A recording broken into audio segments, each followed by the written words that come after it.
Era el año 1887. El año en que el viento se negó a calmarse.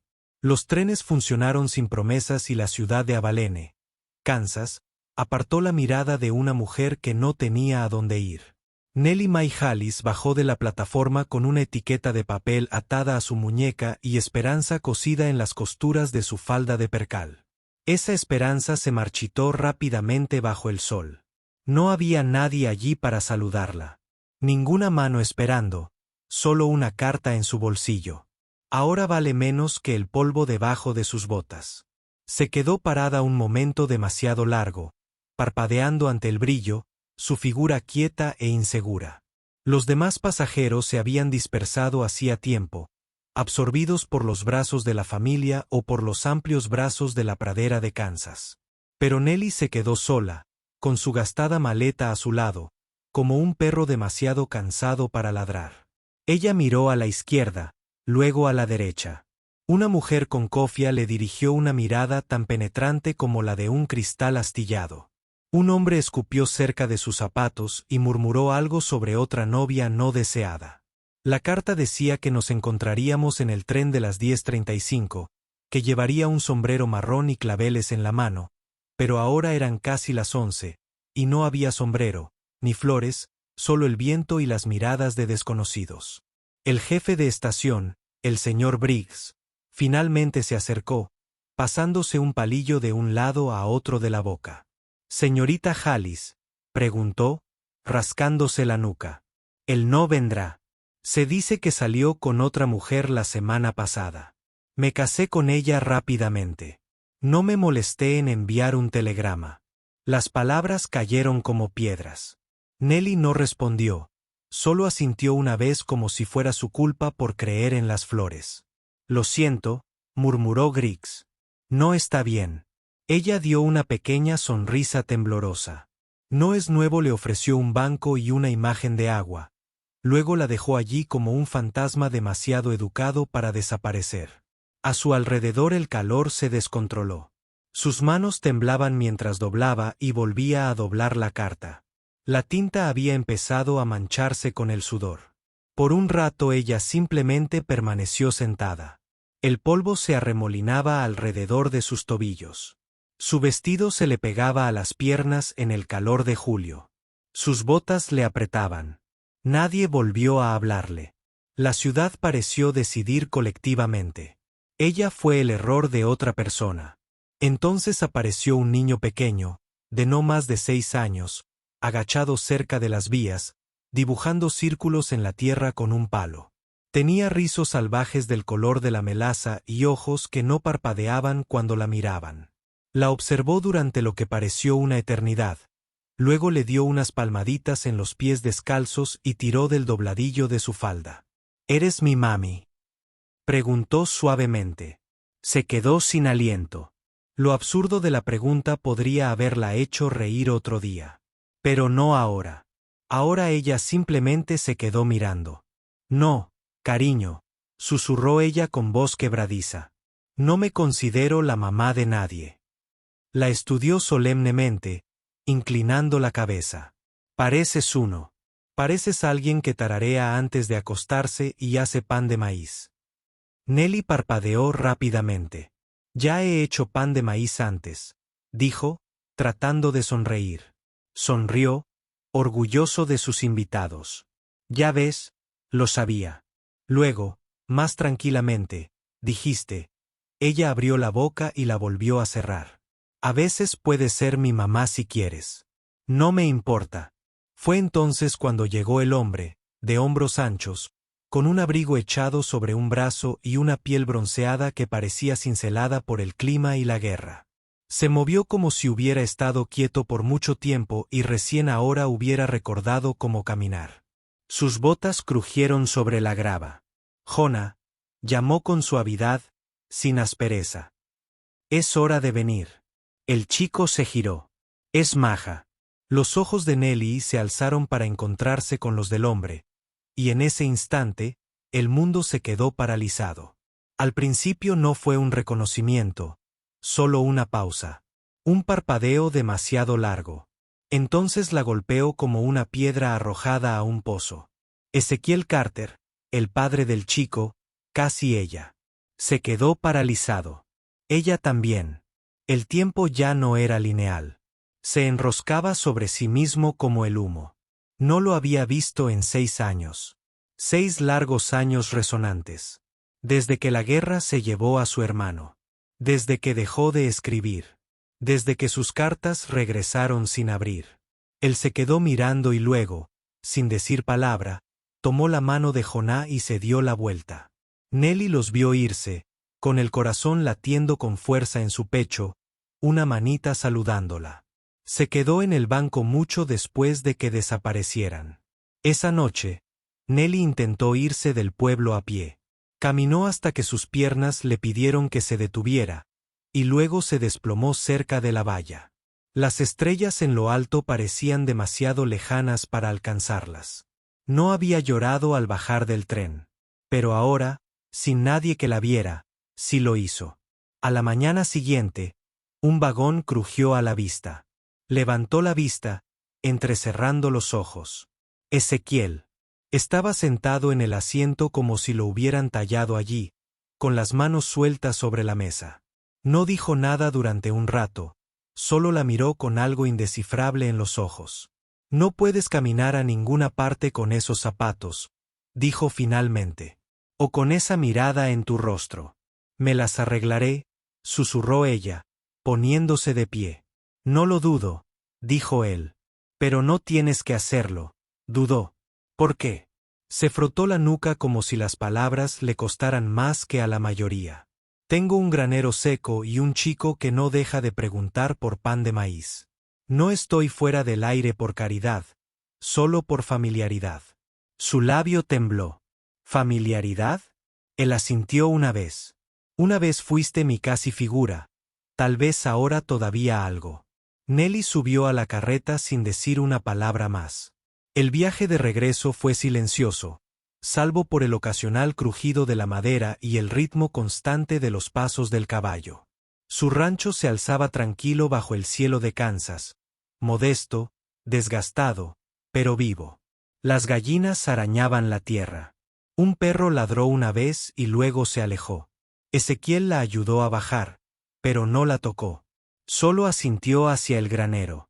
Puedes dormir en el desván. Si hay mucho polvo, limpiaré una habitación.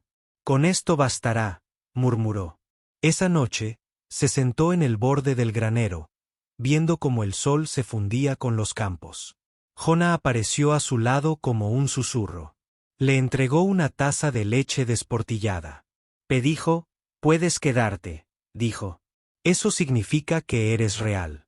Supongo que sí, dijo Nelly suavemente. Se subió a su regazo como si siempre hubiera estado destinado a ser su lugar. Ella no se movió. Cuéntame una historia, preguntó. Ella tragó saliva y luego comenzó lentamente. Había una vez una mujer que tenía una voz que parecía el canto de los pájaros por la mañana. Pero el mundo le dijo que era demasiado y demasiado pronto. Entonces dejó de cantar. Ella susurró. En cambio, ¿recuperó su voz? Jonás preguntó, con la cabeza apoyada en su pecho. No lo sé todavía, dijo ella mientras cepillaba sus rizos. La historia continúa. Se quedó dormido así, acurrucado en sus brazos. Ezequiel estaba de pie en la puerta del granero, con los brazos cruzados, observando la escena que se desarrollaba bajo una luz dorada, con el rostro ilegible. Tal vez estaba recordando a la muchacha que solía dar vueltas en los campos de flores silvestres y reír mostrando todos sus dientes. Quizás se preguntaba por qué la había dejado ir. Mientras el sol se ocultaba bajo la tierra, él se dio la vuelta para alejarse. Pero justo antes de desaparecer en la oscuridad, susurró algo tranquilo y seguro. Nunca dejé de desearte. Y desde un desván donde Nelly estaba sentada sosteniendo al niño, su corazón lo escuchó. Ni siquiera sus orejas lo hicieron. A la mañana siguiente llegó luciendo un velo plateado. La niebla se extendía a lo largo del rancho Carter, suavizando el mundo como si la tierra misma no quisiera despertarla con demasiada brusquedad. Nelly estaba descalza sobre el césped, con el delantal atado sobre su sencillo vestido y las mangas arremangadas lo suficiente para mostrar la pequeña cicatriz rosada en su muñeca, una que se había hecho una vez mientras cosía una cinta con demasiado entusiasmo para una boda que nunca se llevó a cabo. Ella bombeaba agua del pozo con brazos que recordaban cómo trabajar. Los pollos cloquearon. La levadura madre se levantó tranquilamente en el alféizar de la ventana. Nadie le dijo qué hacer. Nadie tuvo que hacerlo. Ella nació en este ritmo, aunque su vida había transcurrido mucho tiempo sin él. Desde atrás, Jonás llegó a toda velocidad a través de la niebla, con el cabello alborotado y sonriendo como si el mundo finalmente se hubiera inclinado a su favor. En una mano sostenía una pequeña piedra y en la otra una vieja placa de hojalata. «Ahora eres el sheriff», declaró, sujetándolo torpemente a su delantal. «Tú haces las reglas». Nelly rió entre dientes, su voz aún un poco tímida alrededor de Joey. «¿Qué tipo de reglas?» Él la miró con los ojos entrecerrados. «No te vayas nunca». Ella se arrodilló y presionó la insignia sobre su corazón. «Supongo que puedo mantenerlo por ahora». Dentro de la casa del rancho, sé que observaba desde la ventana, con el café enfriándose en su mano.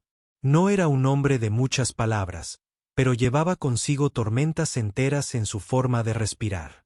Ver a Nelly moverse por su tierra se sentía como un recuerdo, un sueño y una advertencia al mismo tiempo. Él no le pidió que se quedara, no directamente, pero cada noche se quedaba más tiempo. Cada mañana sus botas esperaban cerca de la puerta como si pertenecieran allí. Ella le enseñó a Jonás las letras usando trozos de fresno sobre madera, hervía café a la antigua usanza y nunca pidió más que silencio y un lugar donde colgar su chal. Aún así el pueblo se dio cuenta.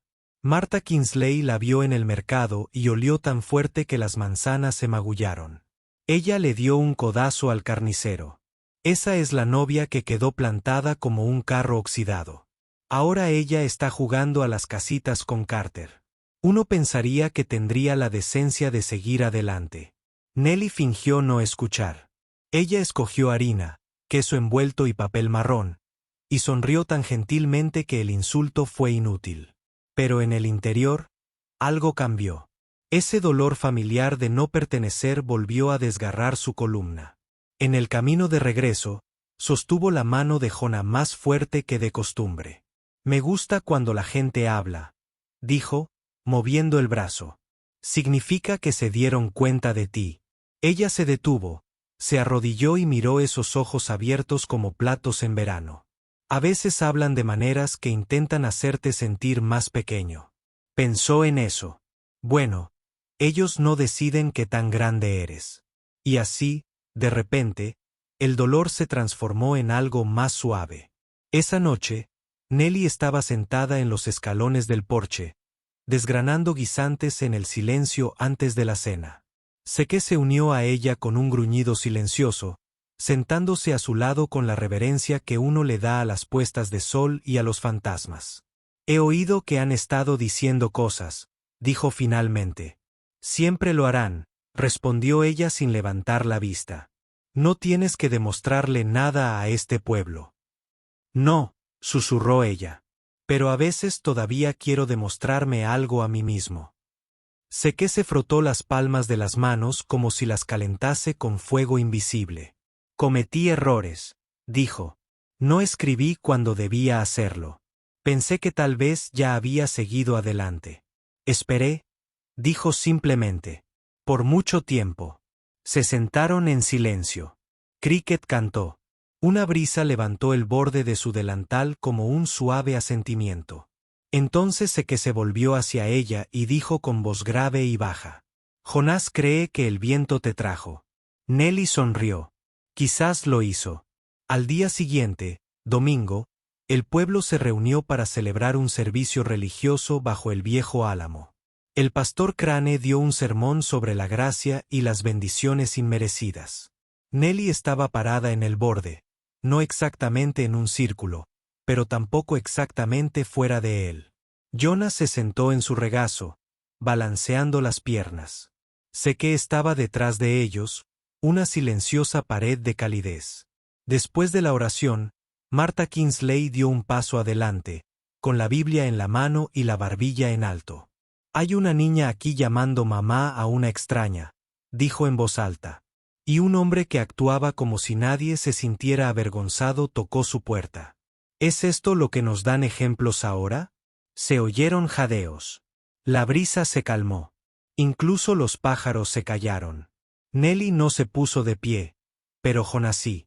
Caminó hasta los pies de Marta, le puso un diente de león en el zapato y dijo: «No es una desconocida. Me cuenta historias, y su pan de maíz no se quema». La risa rompió la tensión. El pastor Crane se aclaró la garganta. Parece que el testimonio del chico dice más evangelio que la mayoría de los gritos. Seque dio un paso al frente. Entonces todas las miradas se volvieron. «No soy un predicador», dijo. «Ni siquiera soy un buen hombre la mayoría de los días. Pero sé esto. Ese chico encontró una madre antes de que yo tuviera el valor de pedirle que se quedara». Silencio de nuevo. Unos murmullos, algunos asentimientos. Nelly bajó la cabeza. Sus mejillas ardían, pero no de vergüenza. Esa noche, empacó sus cosas. No por rechazo, sino por miedo. Miedo de que incluso el amor pudiera desvanecerse. Como el tren que una vez la dejó atrás. No quería ser otra Cassie. Quería ser elegida. Pero antes de que pudiera irse, Jonah apareció en el granero, con los brazos llenos de una manta arrugada y los ojos enrojecidos. «No te vayas», dijo. «Te acabo de encontrar». Se arrodilló ante él. «¿Y si estoy? ¿No eres lo suficientemente bueno? Eres mejor», susurró. «Mejor que nada». Tras ellos, Seque entró en la puerta, linterna en mano. Respiró hondo. «Vi pasar trenes», dijo. «Te vi bajar de uno. Y nunca he tenido tanto miedo porque sabía que si te dejaba ir otra vez, nunca te encontraría en este mundo». Dio un paso adelante. «No tengo poesía, solo una habitación demasiado silenciosa. Un chico que necesita cuentos para dormir y un corazón que todavía se vuelve hacia ti y duerme». Nelly no respondió de inmediato. Se levantó, tomó la mano de Jonah y pasó junto a Seque hacia la casa. No dijo que sí, pero no se fue. La boda se celebró 3 días después, silenciosa como una nevada. Sin velo, sin órgano, solo un vestido azul pálido que ella misma remendó y el viejo peine de madera recogido en un moño. Se casaron bajo el viejo cruce de ferrocarril, el lugar donde una vez la habían abandonado, y donde ahora era reclamada, no poseída, no rescatada, elegida. El tren pasó durante el ceremonia. Esta vez silbó, no en burla, sino como si se inclinara el sombrero. Mientras se besaban, Jonah aplaudió como un trueno. El pastor Crane se secó una lágrima. Seque se inclinó, susurrando algo que solo Nelly oyó. Fuera lo que fuese, la hizo cerrar los ojos y apoyar la frente contra la de él. Cuando los invitados se fueron, Nelly se quedó atrás, mirando las vías vacías. El sol se puso bajo. El viento arreció, suave pero insistente. Jonah corrió hacia ella, con los brazos abiertos. «Mamá». El viento lo repitió. «Mamá». El corazón de Nelly se encogió y luego se expandió. Más tarde, mientras el crepúsculo envolvía la tierra con sus brazos, Seque cargó a Nelly por el umbral del porche. No porque la tradición se lo pidiera, sino porque quería que supiera que era un regreso a casa. Y en el suave silencio que siguió, Nelly le susurró al pecho. «Nunca supe que el viento tenía voz». Seque la abrazó. «La tiene», murmuró. «Te ha estado llamando a casa».